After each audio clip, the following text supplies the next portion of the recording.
Comenzamos con un pasaje mítico del Deuteronomio 3. Porque solo el rey de Basán quedaba de los gigantes.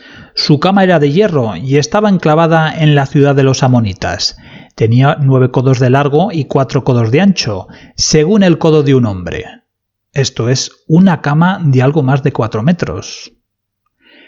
Bienvenidos de parte de María y Alberto a su canal de misterios Enigmas de Gaia, hoy de nuevo con otro vídeo alrededor de la figura bíblica de los Nefilim, pues es un tema bien interesante y merecedor de esta serie de vídeos en nuestro canal que entronca de lleno con la historia oculta planetaria, con esas otras humanidades pretéritas al diluvio universal.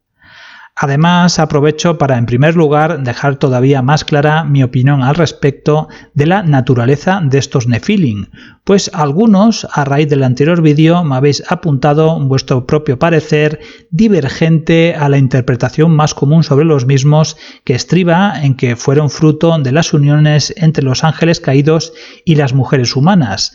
Desde luego, un debate ciertamente interesante.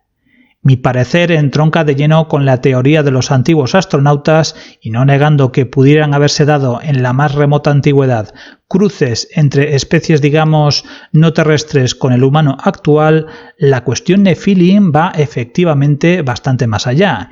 Y para un servidor estos gigantes en su mayor parte serían el remanente en recesión de humanidades pretéritas como la Atlante o la Lemuriana, proyectos humanos genéticamente aquí sembrados en la noche de los tiempos hace cientos y cientos de miles de años con una historia larguísima y gloriosa detrás de todos ellos y de la que somos en parte herederos.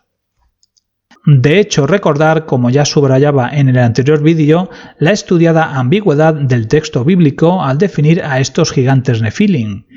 Fijémonos de nuevo, pues creo que es un detalle capital el cómo cabría interpretar que esos gigantes ya estaban antes incluso de que los ángeles caídos y las mujeres humanas se unieran y engendraran descendencia desviada a los ojos de Dios. Y había gigantes en la tierra en aquellos tiempos, y también después, cuando los hijos de Dios se unieron a las hijas de los hombres y ellas les dieron a luz hijos. Estos son los héroes de la antigüedad, hombres de renombre. Así que antes y después de esas hibridaciones, entre comillas desviadas, habría ya gigantes en la Tierra, dando a entender que otras humanidades de gran altura hubo de antiguo en tiempos antediluvianos. Pero refrescado este punto, vamos hoy en primer lugar a seguir comentando algunas reseñas bíblicas bien curiosas sobre gigantes, identificando de alguna manera los pueblos y etnias en los que estaban organizados en la época de los patriarcas, por ejemplo los Anakim, los Refaim, Emim o los Zanzummim. Sobre el pueblo de Anak, los Anakim, tenemos una referencia bien jugosa en el libro de los Números en su capítulo 13. Por aquellos tiempos, según el pasaje bíblico, Moisés y el pueblo elegido andaban por el desierto dando vueltas a lo tonto, aguardando permiso para llegar a la tierra prometida por parte de su Dios Yahvé, tierra que además, por muy prometida que fuera, se la tendrían que ganar no repartiendo paz y amorcito precisamente, sino a pura espada. Así Moisés, buscando preparar la estrategia de invasión más efectiva, manda durante 40 días de exploración a las tierras de Canaán a un grupo de infiltrados, que deberían volver para informar de todas las características de la zona y además, claro está, de qué tipo de gentes allí habitaban. Pasados los 40 días regresan los exploradores y le cuentan a Moisés que efectivamente la tierra de Canaán es rica y muy abundante, pero que también está habitada por varios pueblos de gran fortaleza. Sin embargo, hacen especial mención a uno muy en concreto, el pueblo de Anak, los temibles anaquitas. Formado por humanos de tamaño superlativo, donde los israelitas infiltrados se describen a ellos mismos como simples insectos cuando se ponían al lado de estos gigantes. Los exploradores venían por tanto totalmente amedrentados, calificando la misión de invadir aquellas tierras como imposible. Todos estos pueblos Nefilim de Emim, Zanzummim, Refaim y demás que vivían en la región de Transjordania serían finalmente derrotados por las tropas de Josué y gracias también a la mediación divina. Por tanto, y según la tradición bíblica, estas razas de gigantes habitarían Oriente Medio en la Edad del Hierro, y en el mismo Génesis, en la época más remota de los patriarcas, se cita a un rey de las tierras de Elam, Kedorlaomer, que se enfrentó a pueblos con razas de gigantes entre sus filas, monarca que formó una gran alianza junto con otros jerarcas para conseguir tal hazaña. Vamos ahora a consultar algunos interesantes pasajes bíblicos de manera literal. Génesis 14:5. Y en el año 14 vino Kedorlaomer, mas los reyes que estaban de su parte, y derrotaron a los refaitas en Astarot Carnaim, a los zuzitas en Ham, a los semitas en Sabecariataim. Génesis 15 del 18 al 20. En aquel día hizo Yahvé un pacto con Abraham, diciendo: a tu descendencia daré esta tierra, desde el río de Egipto hasta el río grande, el río Éufrates. Es la tierra de los ceneos, ceneceos, cadmoneos, eteos, fereceos, refaitas, amorreos, cananeos, gergeseos y los jebuseos. Deuteronomio 21. Cuando salgas a la batalla contra tus enemigos, si vieres caballos, carros y un pueblo más grande que tú, no tengas temor de ellos, porque Yahvé tu Dios está contigo, el cual te sacó de la tierra de Egipto. Josué 12 del 1 al 4.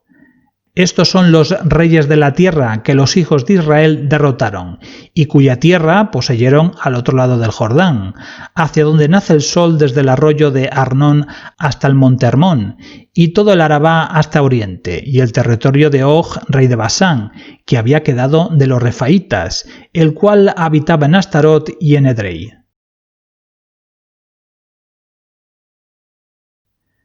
Otros pasajes igualmente del libro de Crónicas hacen referencia a cómo los hombres del rey David se las vieron tiesas y vencieron a razas de gigantes. Crónicas 20 del 4 al 8. Después de esto aconteció que se levantó guerra en Gezer contra los filisteos, y Sibecai Husasita acabó con Sipai, de los descendientes de los gigantes, y fueron humillados. Volvió a levantarse contienda contra los filisteos, y el Anán, hijo de Jair, acabó con Lamí, hermano de Goliat Geteo, donde el asta de cuya lanza era como un rodillo de telar. Y resonarían las armas otra vez en Gat, donde había un hombre de gran estatura, el cual tenía 6 dedos en pies y manos, 24 por todos, y era descendiente de los gigantes. Este hombre injurió a Israel, pero acabaría con él Jonatán, hijo de Simea, hermano de David. Estos eran descendientes de los gigantes en Gad, los cuales cayeron por mano de David y de sus siervos. Og, rey de Basán, fue uno de los últimos supervivientes de los Refaim. Además del rey Og y su formidable cama recogidos en el Deuteronomio, no podíamos tampoco olvidar al mítico Goliat, paladín del ejército filisteo que medía cerca de 2,74 metros y que tuvo la mala fortuna de encontrarse con el mismísimo David, el favorito de favoritos de Don Yahvé y con la pedrada más célebre de toda la historia. Pero dejando la Biblia ya aparte, también hay registros muy antiguos que cabalgan entre la historia y el mito y que narran hallazgos de restos humanos de inverosímiles proporciones. Justo de tamaños imposibles nos llegan crónicas de la Gran Cartago, en la cual varias centurias antes de Cristo se habrían hallado restos humanos de 2 especímenes de la friolera de 11 metros de altura. Ahí es nada. Ya en nuestra era, otro caso bien curioso e histórico fue el del emperador de controvertida historia Maximinus Trax César de Roma, que ostentó el poder del Imperio Romano entre el año 235 y 238 después de Cristo. De este caballero está registrado que medía 2 metros con 59 centímetros. Varias crónicas medievales tenemos en suelo francés y así se habrían encontrado en el 1456 un esqueleto de 7,7 metros de altura en la ribera del río Valence. También en Francia, en el 1577, hay registros del descubrimiento de un esqueleto humano de 5 metros con 94 centímetros enterrado bajo un gran roble del cantón de Lucerna y otro de 7,77 metros de alto encontrado en el año 1613 cerca del castillo de Chaumont. Ya en la actualidad, quizás el caso moderno más sonado es el del esqueleto humano de 4,57 metros encontrado en la zona suroriental de Turquía, en el valle del Éufrates, a finales de los años 50, durante la construcción de una carretera. Se dice que no solo aparecieron restos de un gran espécimen gigante, sino de varios de ellos, pero todos, como siempre en nuestra época, misteriosamente desaparecidos. Justo de eso, de desapariciones misteriosas de restos arqueológicos, quizás sepa bastante el Instituto Smithsonian norteamericano, que arrastra desde hace más de un siglo con la leyenda urbana, seguramente merecida, de apropiarse por norma de hallazgos de restos humanos que irían en contra de la historia oficial. Quizás tuviera razón Louis Burkhalter, doctor y ex delegado francés en la Sociedad de Prehistoria durante la primera mitad del siglo XX, cuando decía sin pelos en la lengua y textualmente: queremos dejar bien sentado que se ha de considerar como un hecho seguro la existencia en el período achelense de una raza humana de seres gigantescos, pues se ha comprobado científicamente de manera inequívoca. Hoy la ciencia oficial se reiría de una aseveración así, cayendo en desgracia cualquier profesional que tuviera semejante atrevimiento. Pero si nos vamos a los Estados Unidos, allí hay múltiples leyendas entre muchas tribus indias como los navajo, los comanches, los paiute o los chotay, que hablan de cómo sus antepasados fueron testigos, hace muchos siglos atrás, de la existencia de una raza de gigantes de piel blanca, tremendamente fieros y orgullosos, con los que incluso habrían mantenido duros combates. También podríamos hablar de las huellas humanas de colosales proporciones halladas en casi todos los continentes. Me vienen a la memoria las últimas halladas en China, África o América, pero son tantas desperdigadas por nuestro planeta que nos faltarían dedos en las manos para contarlas.